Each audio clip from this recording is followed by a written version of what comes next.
நாளைக்கான வீடியோக்கான ஒரு ப்ரோமோ தாங்க வந்திருக்கு. ப்ரோமோ வந்து சூப்பரா இருந்துச்சு அப்படின்னு தாங்க சொல்லணும். அதாவது நம்ம ராகவன் இருக்காங்கல்ல, அவங்க வந்து அந்த ஆக்சிடென்ட் பற்றிய உண்மைய வந்து வெளியில சொல்றாங்க அப்படின்னு தாங்க சொல்லணும். இன்னொரு பக்கம் பார்த்தா, எனக்கும் கண்மணிக்கும் வந்து செட் ஆகாது. பேசாம எங்க 2 பேத்த வந்து பிரிச்சு விட்டுருங்க அப்படிங்கிற மாரி கேட்குறாங்க அப்படின்னு தாங்க சொல்லணும். அதெல்லாம் பார்க்கறதுக்கு நம்ம சேனலை மட்டும் மறக்காம லைக் அண்ட் சப்ஸ்கிரைப் மட்டும் பண்ணிருங்க.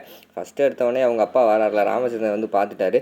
"டேய் என்னடா ராகவா இப்படி குடிச்சுக்கிட்டு இருக்க? உனக்கு இந்த பழக்கமெல்லாம் இல்லையாடா?" அப்படிங்கிற மாரி வந்து ராமச்சந்திரன் கேட்குற மாரி காட்டுறாங்க. அதுக்கு வீரா வந்து சொல்றாங்க, "சார் என்னன்னு தெரியல சார். ஏதோ ஒரு பிரச்சனை நினைக்கிறேன். அதனால தான் அவர் வந்து இப்படி ஆயிட்டாரு மாமா" அப்படிங்கிற மாரி சொல்லிட்டு இருக்காங்க. அந்த நேரத்தில வந்து குடும்பத்தில உள்ள எல்லாருமே வெளியில வந்துடுறாங்க. "டேய் ராகவா என்னடா ஆச்சு? என்னடா ஆச்சு?" அப்படின்னு சொல்லிட்டு அங்கிட்டு பார்த்தா வள்ளி வேற கேட்குறாங்க.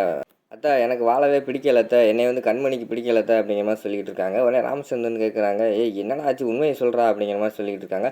"அப்பா கண்மணிக்கு எனக்கு செட் ஆகாதுப்பா. விட்டுருங்கப்பா. நான் வாழ பிடிக்கல எனக்கு" அப்படிங்கிற மாரி சொல்லிட்டு இருக்காங்க. "எல்லாத்துக்குமே காரணம் அந்த ஆக்சிடென்ட் தான்ப்பா. நான் தான்ப்பா" அப்படிங்கிற மாரி சொல்லிட்டு உளறிக்கிட்டு இருக்காங்க. அத கேட்டவொடனே நம்ம மாறனுக்கு வந்து திக்கு திக்குன்னு ஆயிடுச்சு. "டேய் ராகவா அமைதியா இருடா. ஆக்சிடென்ட்லாம் நடந்து முடிஞ்சு போச்சுல்லடா. திருப்பி திருப்பி அத ஏன்டா சொல்லிக்கிட்டு இருக்க?" அப்படிங்கிற மாரி வாய அடைக்கிறாங்க. "இல்லடா நான் உண்மைய சொல்லப் போறேன். எல்லாத்துக்கும் காரணம் அந்த ஆக்சிடென்ட் தான். எல்லாத்துக்கும் காரணம்" அப்படிங்கிற மாரி சொல்ல வராங்க. அதுக்குள்ள வந்து மாறன் வந்து வாய பொத்திறாங்க. "டேய் ராகவா அமைதியா இருடா. ஏன்டா சரக்க போட்டு இப்படி பண்ணிக்கிட்டு இருக்க?" அப்படிங்கிற மாரி வந்து மாறன் வந்து வாய பொத்துறாங்க. அதுக்கடுத்து வந்து நம்ம ராமச்சந்திரன் வந்து நம்ம கண்மணி கிட்ட கேட்குறாங்க, "ஏம்மா கண்மணி எதுக்கும்மா இவன் இதையே சொல்லிக்கிட்டு இருக்கான்? உனங்க 2 பேத்துக்குள்ள என்னம்மா பிரச்சனை?" அப்படிங்கிற மாரி வந்து ராமச்சந்திரன் கேட்குறாங்க. அதுக்கு கண்மணி வந்து சொல்றாங்க, "அதெல்லாம் ஒண்ணும் இல்ல மாமா. எங்களுக்குள்ள எந்த பிரச்சனையுமே கிடையாதே" அப்படிங்கிற மாரி சொல்லிட்டு இருக்காங்க. உடனே, "டேய் அவ தான் ஒண்ணும் பிரச்சனை இல்லைன்னு சொல்லிக்கிட்டு இருக்காளே. நீ ஏன்டா இப்படி பண்ணிக்கிட்டு இருக்க?" அப்படிங்கிற மாரி ராமச்சந்திரன் கேட்காங்க.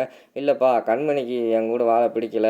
ஆல்ரெடி ஒரு தப்பு நடந்துருச்சு. அந்த தப்ப சரி கட்டுறதுக்காக நீங்க வந்து கண்மணி வந்து எனக்கு கல்யாணம் பண்ணி வச்சீங்க. ஆனா கண்மணிக்கு என் கூட வாழ பிடிக்கல. அந்த தப்பு மட்டும் நடக்காம இருந்திருந்தா, கண்மணி அவ பிடிச்ச வேற ஒரு பையன் கூட சந்தோஷமா இருந்திருப்பா. இப்ப அவ வந்து கஷ்டப்படுறா.